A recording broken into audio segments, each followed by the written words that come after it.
So this is the recorded section that I promised about some time ago, and apologies for the late delay. So we did this last 2 weeks, but I promised a recorded section just to include the tutorial aspect. So we are quickly going to go over this section once again. So in this section, we are having inverse functions. Okay. And before we are able to do that, we have to first be able to understand what one-to-one functions are, right? By definition that we have over here, a function is called one-to-one if it never takes on the same value twice, right? So f of x1 is not equal to f of x2 whenever x1 is not equal to x2. And we have the converse over here. So graphically, when we have a graph, so I'm having this graph, right?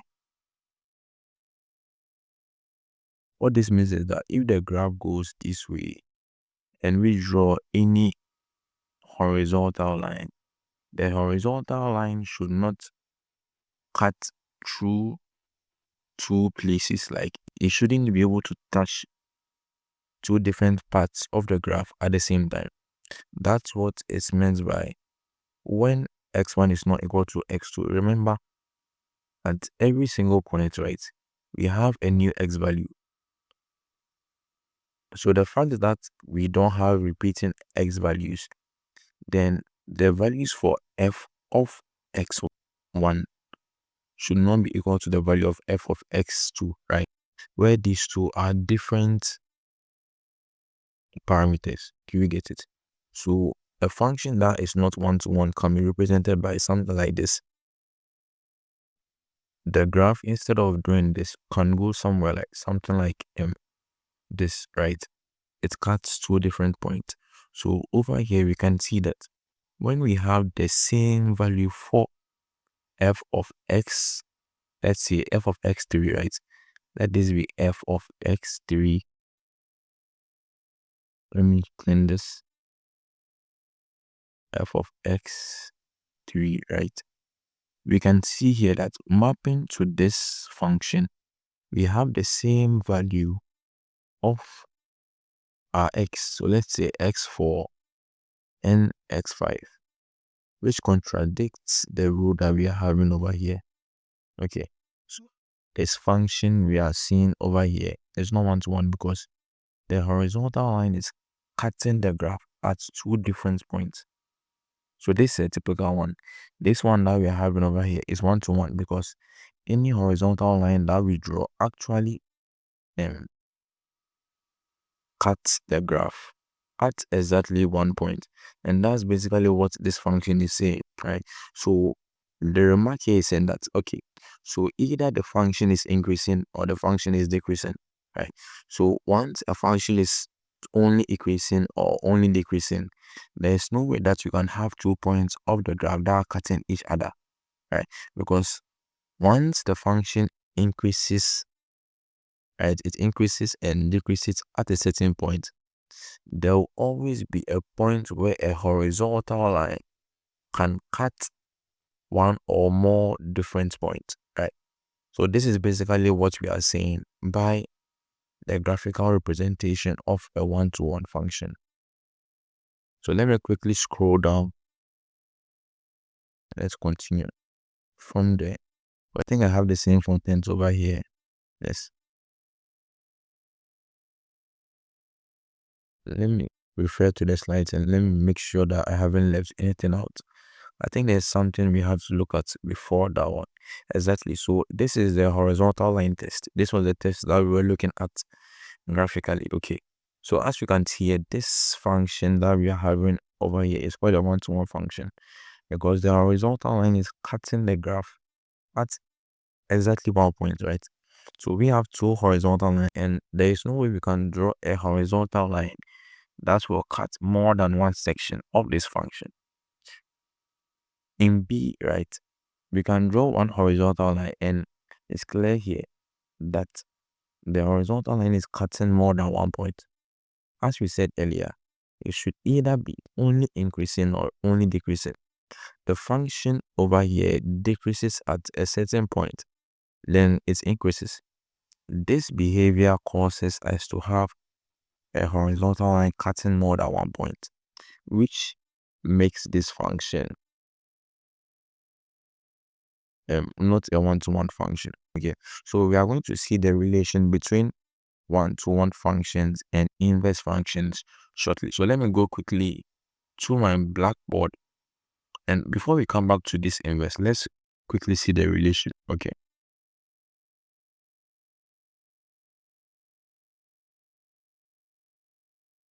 let f be a one-to-one function with the domain A and range B, then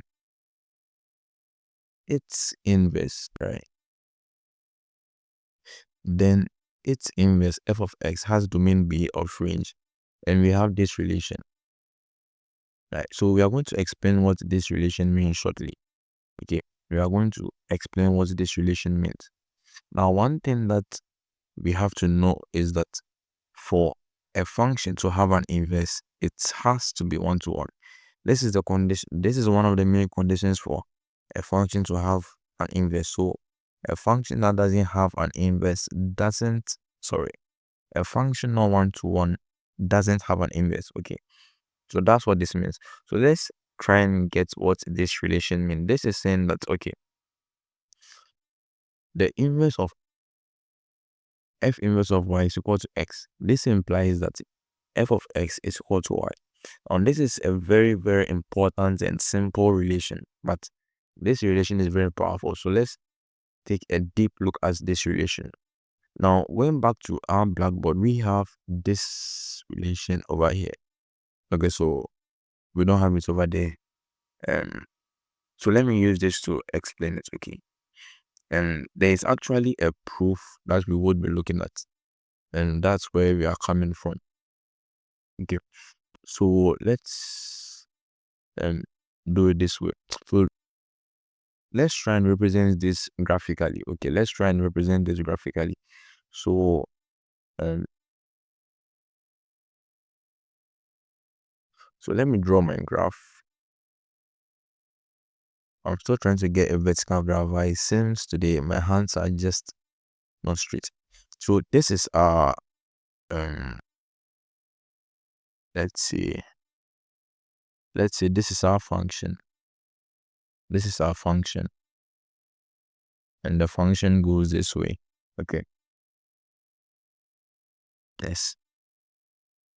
Now there's one property of inverses. Now we are going to look at why inverses are called inverses. Like, there is actually a meaning to it. Okay, so having this horizontal, having this diagonal line, right, which cuts across the origin. Okay, now this line is called the line x is equal to y. Okay, so once you map any point of this diagonal line, your x coordinates are going to be equal to your y coordinates.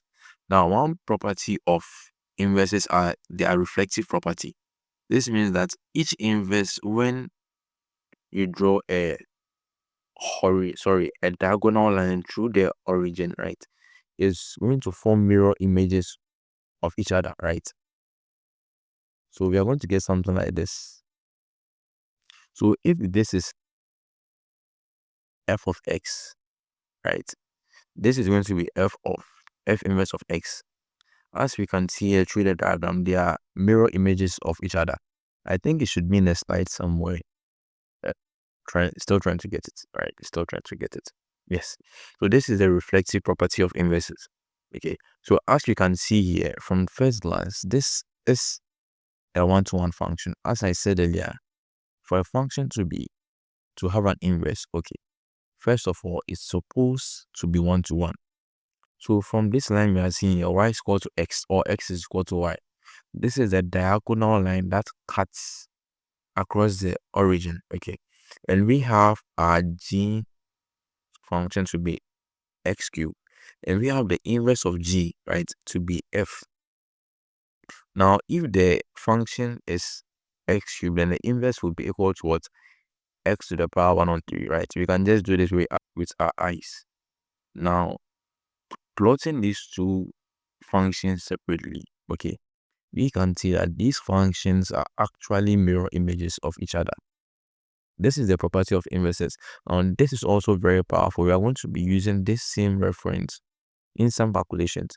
So let's go down. Sorry, let's come up a bit and let's try and solve this example. So this example, let me try and cut it. So we have this example, and we are going to solve this example using the theoretical ways, the theoretical methods that we've looked at. Okay, so we are going to apply this graph concepts to solve this function. Now we are having that f of 2 is equal to 7, f of negative 10 is equal to negative 17. Find f inverse of 7 and f of f inverse of negative 17 as well. Now remember the relation. F inverse of x is equal to y. Then f of y will be equal to what? X. Right? So now in this case, we are being asked to find f inverse of 7, right? So we can have this relation f inverse of 7. Let's say this is equal to a function a, right? Let f inverse of 7 to be equal to a function a. Then this means that f of a particular variable we don't know, a, right? This is equal to what? 7. Now, from this relation that we've been given, right, just by observation, we can map this f of 2, right, to this function. Therefore, we can imply that from the equations that we've been given, from the functions that we've been given, right, a is equal to 2, right? So please try this second one, right? But let's do it together. F inverse of negative 17, okay, is equal to, let's say, b. This means that f of b is equal to what? Negative 17.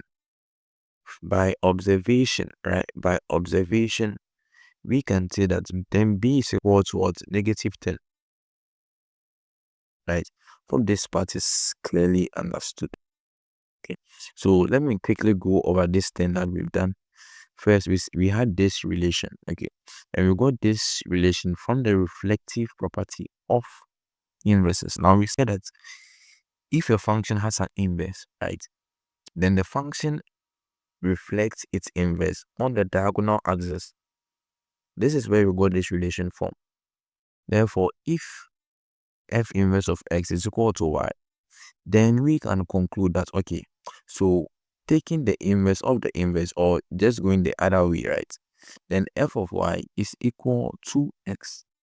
And from that relation, okay, we were able to make this relation, which transmitted to this relation as well. And as you can see, we were given f of 2 is equal to 7, so it's like we just have to slot in the a, right? So that is how we solved this question. Please, after this video, if you have any question, kindly send it to my DM before that class on Saturday and on Sunday as well. I'll try and do both an in-person, like a lecture and a tutorial this weekend so that we can move faster. Okay. Yes, so this is what we've done so far, and there's actually a proof for it. Okay, there's actually a proof for it, so you can look at this proof and see how we go about it. Right, we've already looked at the reflective property, where we said that every invert has a reflective property about the line y is equal to x. Right, now the second thing we are going to look at is existence of an inverse, and I think we all know when a function has an inverse. As we said earlier, a function has an inverse if and only if this is the base condition for a function to have an inverse, right? So the fact that a function is not one-to-one, you don't even have to do any more checks to see if it's has an inverse. So you can have this question: is this function an inverse? Um, does this function have an inverse, right? So by observation, if it's not one-to-one, you can easily conclude that the function is not an inverse, right? It's a very popular question. So please take note of this. Now we are going to revise something that we did far back so many years ago, right? Finding inverses of functions. And I remember when I was at SHS, this was one of the first things we did, right? So this is the same concept that we are going to be using over here as well. Nothing has changed. We just replace X and Y, make one is subject, and we are done. So let's quickly go over it. And right, so let me just pick one. I think let me pick the easy one. So let me pick the B, right? Let me pick the B because the B looks easy. All right, so let me go to my blackboard and paste it over here. Yes. So now we have the function, right? Y is equal to 1 plus 3x on 5 minus 2x, right? I think my writing is a bit too small. Okay, let's manage it. So first we can swap, right? So we can interchange it. We can interchange x and y. Or the second way is that you make x the subject after you interchange x and y. Okay, but I like to interchange before I start so that I don't forget. So you can write interchanging x and y values. We have 1 plus 3y on 5 minus 2x. Right, this is our first equation that we are having. Now all we have to do is to make y the subject. So we cross multiply, right? So x, now take note, x is multiplying everything in the denominator. So you have to put everything in a bracket, right? It's equal to 1 plus 3x, sorry, 3y. So I think I made a mistake with the substitution of x and y over here. And if you saw this, thank you very much. Thank you for the correction.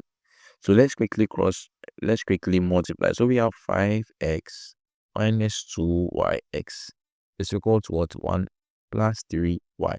Now remember, we are making y the subject. You always make y the subject because y has been given to you as a subject. So once you end, you have to make sure that you have y as the subject, right? And I think that makes sense. So let's see, we are making, so let's group like them, right? Let's group like them. So we have 5x minus 1.